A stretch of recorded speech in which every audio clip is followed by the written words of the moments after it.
Welcome back to Phoenix Podcast, hosted by Amin Moinian, where we deep dive into economics and politics. This is part 3, and the end for the end of the Soviet Union stories. Today we're going to investigate something really fascinating, how Ronald Reagan's actions may have sped up the fall of the Soviet Union. It's a story that goes way beyond that famous tear down this wall speech. Yeah, it's like a detective story, really. Yeah. We're going to unearth the complex strategies and economic pressures that brought down a superpower. And trust me, there are some surprising twists and turns along the way. Okay, let's get started. My notes say that Reagan's approach to the Soviet Union was a major departure from what came before. Absolutely. For decades, the West's strategy had been containment, essentially trying to prevent the spread of communism. But Reagan came in with a much bolder goal. He wanted to dismantle communism altogether.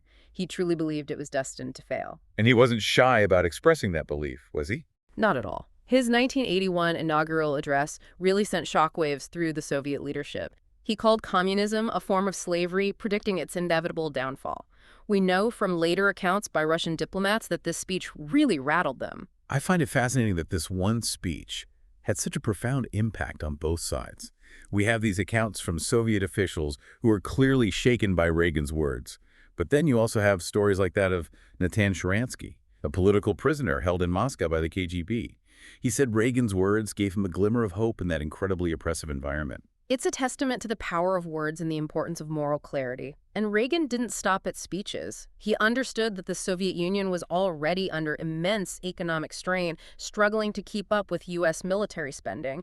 He saw an opportunity to exploit that vulnerability. So the massive military buildup under Reagan wasn't just about flexing American muscle. It was a calculated move to put immense pressure on the Soviet economy.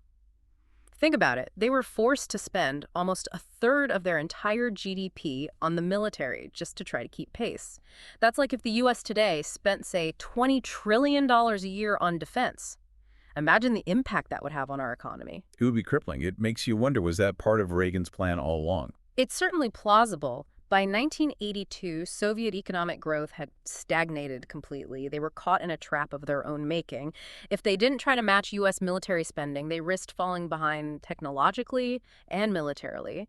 But trying to keep up was economically unsustainable. But the military buildup was just one piece of the puzzle, right? It seems like Reagan was waging this multi-front war to weaken the Soviet Union. Exactly. He implemented a brilliant combination of economic pressure, military posturing, and support for anti-communist movements all around the world. It was a very effective strategy. One of the most impactful moves was the technology embargo. Reagan convinced European allies to stop selling advanced oil and gas drilling technology to the Soviets. Why was that such a big deal? The Soviets were heavily reliant on oil and gas exports to prop up their economy, but they'd exhausted many of their existing reserves. They desperately needed that technology to access new deposits and keep the money flowing. So Reagan basically cut off a vital economic lifeline. It's like he was slowly tightening a noose around the Soviet economy. That's a great analogy. And it wasn't just about economics. Reagan also understood the importance of supporting those who were resisting Soviet control from within. Right, like the financial and logistical support the U.S. provided to anti-communist movements. Exactly. For instance, in Poland, the U.S., with some help from the Catholic Church, funneled money to the Solidarity Trade Union. This movement was instrumental in challenging Soviet dominance in Poland. And then there's Afghanistan. The U.S. armed the Afghan Mujahideen with advanced weaponry to fight against the Soviet invasion, right? Well, and that war became a bleeding wound for the Soviets. It drained their resources, demoralized their troops, and further exposed the weaknesses of their military. Plus, it showcased their brutality on the world stage, turning global public opinion even further against them. It's amazing how these different pieces all fit together. Like Reagan was playing a giant game of chess, anticipating the Soviets' every move. He was a master strategist, no doubt. And let's not forget about the impact of manipulating oil prices in collaboration with Saudi Arabia. Lowering the price of oil hit the Soviet economy hard because they relied so heavily on oil exports for revenue. It was another clever tactic to undermine their financial stability. I'm curious about the Strategic Defense Initiative, what everyone called Star Wars. Did that really play a role in the Soviet Union's collapse, or was it just hype? It definitely had an impact, though maybe not in the way people initially thought. The technology for a space-based missile defense system was largely a bluff at the time. But the Soviets took the bait. So it's more about psychological warfare? Exactly. The Soviet leadership panicked, fearing they were falling behind in a new and incredibly expensive arms race. They poured even more money into defense, further straining their already crumbling economy.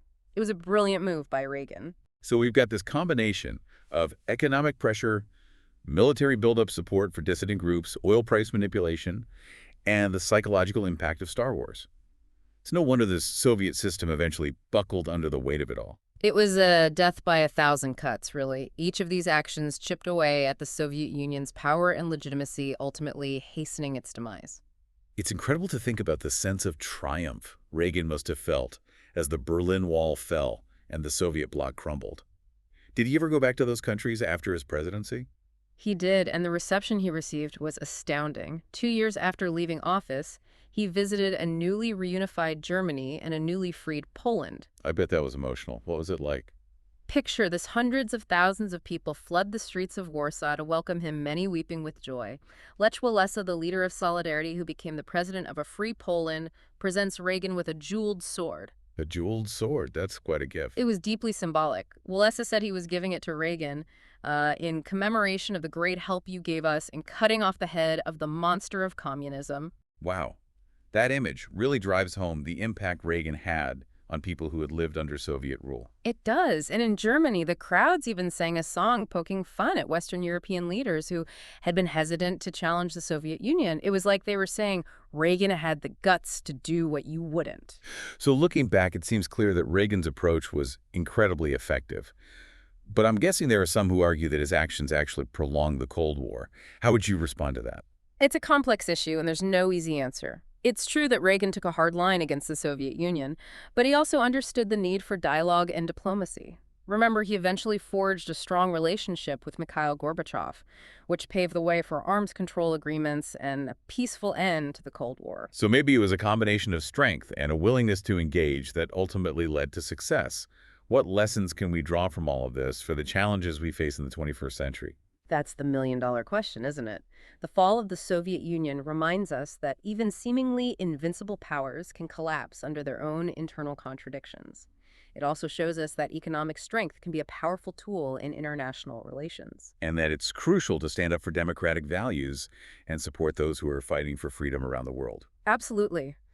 Reagan understood the power of ideas. He clearly articulated the contrast between the freedoms enjoyed in the West and the oppression experienced under Soviet rule. That message resonated not only with those trapped behind the Iron Curtain, but also with many in the West who questioned the legitimacy of the Soviet system. It makes you think about the challenges we face today with authoritarianism on the rise in different parts of the world. It certainly does. Reagan's approach shows the potential effectiveness of a strategy that combines economic, statecraft military strength and an unwavering commitment to democratic principles. But it also highlights the importance of understanding the complexities of each situation and recognizing that there are rarely any easy solutions. Well, this has been a fascinating deep dive into Ronald Reagan's role in the fall of the Soviet Union. It's a story of economic warfare, political strategy, and the power of human aspiration for freedom. But as you said, it also raises important questions about how we navigate the geopolitical challenges of the 21st century. Thanks for joining us on this journey, and we hope you'll continue to explore these issues with us on future episodes of Phoenix Podcast.